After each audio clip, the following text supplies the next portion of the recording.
Housing Secretary Steve Reed joins me now. Lovely to see you, Mr. Reed. Thank you for being here. This isn't the best start to Labour conference, is it? We've got polling suggesting that Keir Starmer is now the least popular PM in history. His approval rating, God forbid, is below Boris Johnson after Partygate, Liz Truss after the mini-budget. It's even lower than John Major at his lowest ebb. Well, we shouldn't be surprised at any of that, I don't think. Why? When we know that trust in politics and politicians is so broken because actually of the broken promises of Boris Johnson and his friends. Hang on, we had austerity, we had Brexit didn't deliver what it was supposed to do. Fault that Keir we had Starmer Liz Truss's budget.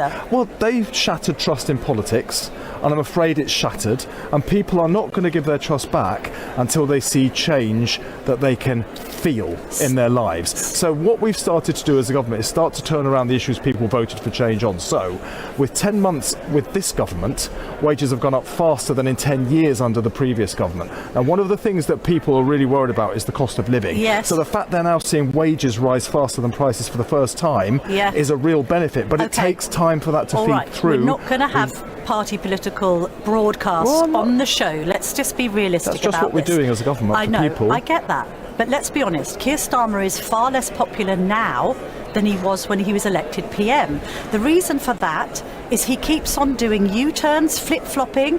Aides are leaving Downing Street in droves.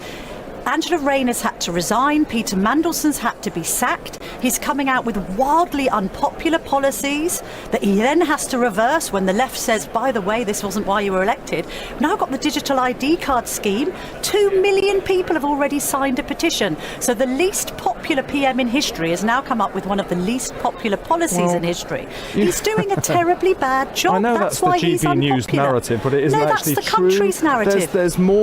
There's more money in people's pockets after 10 months of this government than after 10 years in the previous government. Really? People wanted to cut the record-breaking NHS waiting lists. We've got 5 million more appointments. We promised to do 2 million. We've done 5 million. That's cutting those waiting lists. 35,000 people who had no right to be in the country have been removed. That's the most for a decade. I'm going to be on the stage shortly announcing a record-breaking new generation of new towns so we can build the homes people want to live in when the previous government stopped building. Now, I recognise that trust in politics is broken, but we are delivering the change people want to see. I know it takes time for that to feed through, but what you don't do is stop-start, have the revolving door we saw under the Tories. Well, this we'll has stay been the a course revolving door. And we'll make the change revolving door. Let's list the people who have left so far. Sue Gray, Louise Haigh, Tulip Sadiq, Andrew Gwynn, Matthew Doyle, Rushanara Ali, Nin Pandit, James Lyon, Angela Rayner, Claire Reynolds, Lord Mandelson, the Paul change that we're going to deliver. Steph Driver, the brilliant Steph Driver, who was Director of Communications. Even she can't bear to be inside number 10 anymore.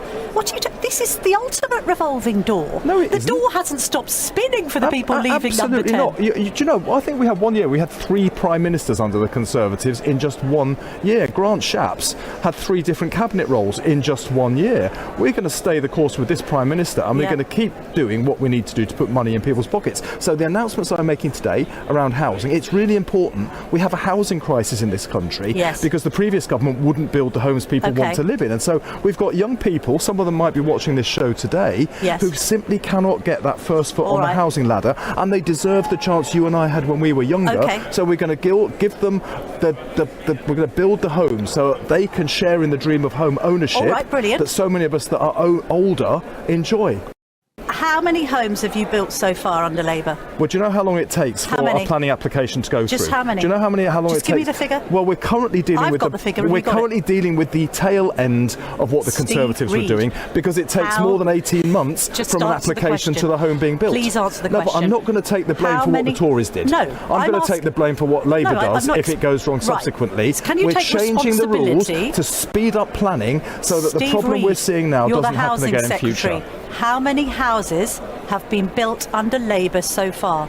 Starts have gone up by 29%. What I can't do... Can you give me a figure? I know it's really low, and I'm appalled by it as What's well, but that is because the Conservatives didn't get the applications through. Please don't tell me you don't know the number as Conservatives didn't get the applications through. Do you 29% up starts. No. How compared many to the previous new homes have been built since Labour took power? I don't have the exact. I'm not Wikipedia. You don't have...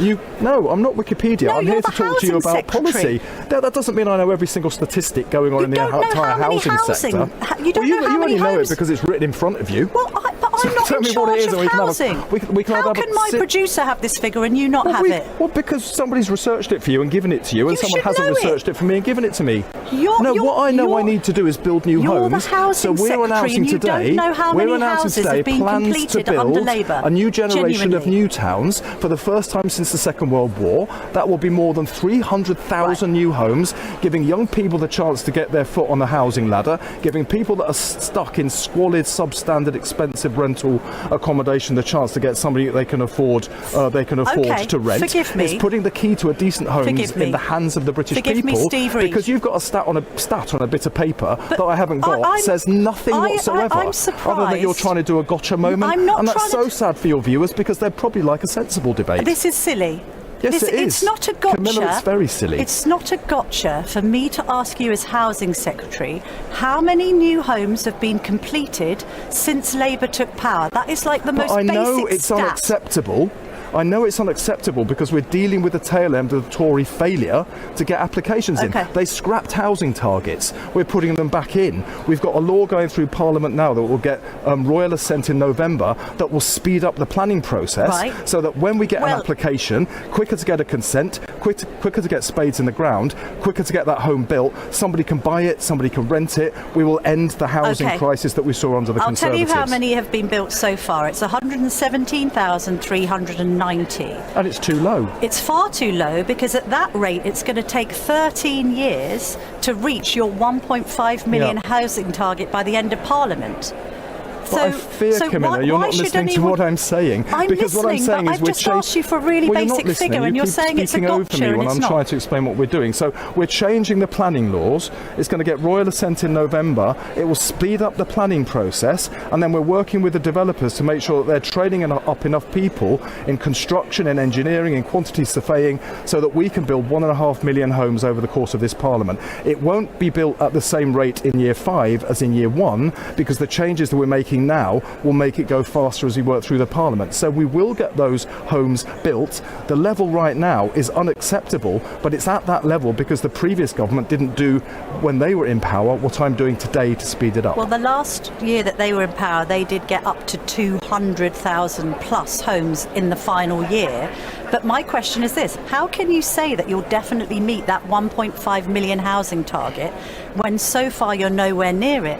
In London, well, I just explained that. We're changing the rules to make it happen faster. So you're guaranteeing that? You're guaranteeing 1.5 million? My job depends on it. Your job depends on it. You can call me back here at the end, when we've gone through this Parliament, you can call me back here and I will be held to account. But what I have committed to do is 1.5 million homes. I've met the developers in my first week. They told me a whole load of areas where they want work speeded up. I'm going to announce an acceleration package in 2 or 3 weeks' time based on what the developers have told me they want, so that we can do everything we need to do to get those homes built faster. Do you appreciate my point? I know you've said it's a gotcha, but will people have... It's not a gotcha.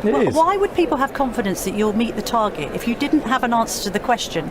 How many homes have you built so far? You've got a researcher who gave you that stat. I am changing the way that the planning rules work. I'm taking down the barriers that get in the way. We've got a law going through Parliament now that will speed up planning precisely so we can get more homes built for the young people that need somewhere affordable to rent or to buy, and to get families out of overcrowded accommodation. Homelessness went up 50% under the last government. People living in temporary accommodation up 50% after the last government. Affordable and social house building down 75% under the last government, and rents went up 50% under the last government. That's all because they refused to build.